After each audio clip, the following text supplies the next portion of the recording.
Ethan stared at the crinkled letter, its ink faded but its message searing. A plea from his wife to rise above the shadows of despair. He hadn't painted in years, hadn't taken his daughter, Lily, to the park like she'd begged him to. She was only 8 years old and had already learned to tiptoe around his drunken stupors, becoming a caregiver when she should have been carefree. Her small, hopeful face haunted him more than the ghosts of his failures. Something had to change. Spurred by his wife's words, Ethan picked up his old paintbrush the next day. The bristles felt foreign, the once vivid colors now muted. His hands trembled, uncertain. The canvas remained blank for hours as he fought the suffocating voice in his head, whispering, "You've failed too many times." But then a miracle happened. A small voice called out behind him. "Is that for Mommy?" Lily asked, clutching her favorite stuffed bunny. Startled, Ethan turned and watched his daughter's eyes light up. It was as if she saw something in him that he no longer did. "Yes," he whispered, though he wasn't entirely sure. "It's for Mommy." From that day forward, Ethan set a goal: to paint one masterpiece, not for fame or fortune, but as a tribute to his family, to show Lily that love and resilience could triumph over hardship. The beginning was agonizing. Each stroke felt like a battle against his demons, his self-doubt. He scraped by doing odd jobs to afford paint and canvas while dedicating his nights to his art. Weeks turned into months, and though progress was incremental, Lily became his biggest cheerleader. She would sit beside him, her crayons in hand, mimicking his movements. "We're a team, Daddy," she'd say. Ethan fed off her innocence, her unwavering belief in him. But life wasn't done testing him. One winter night, their heating broke, and Ethan couldn't afford to fix it.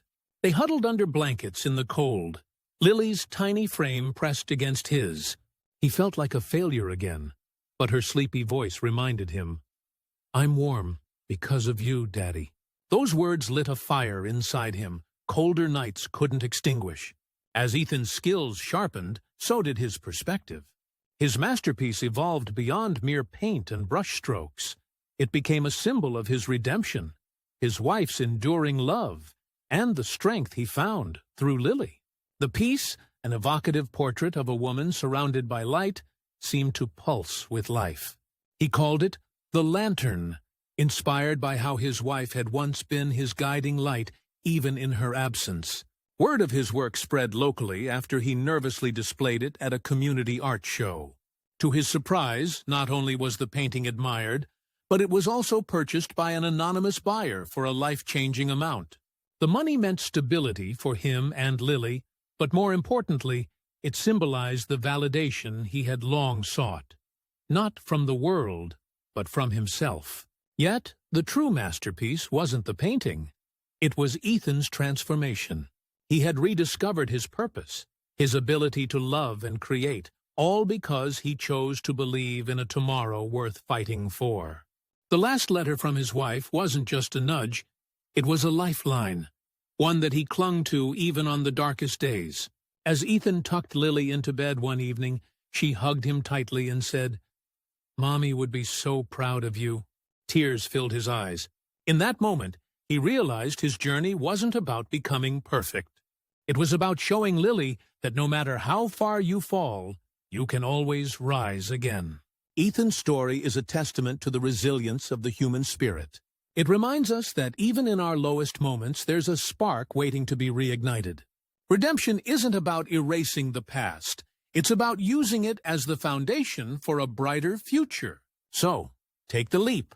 Pick up that brush, pen, or dream you've abandoned. As long as you breathe, it's never too late to start again.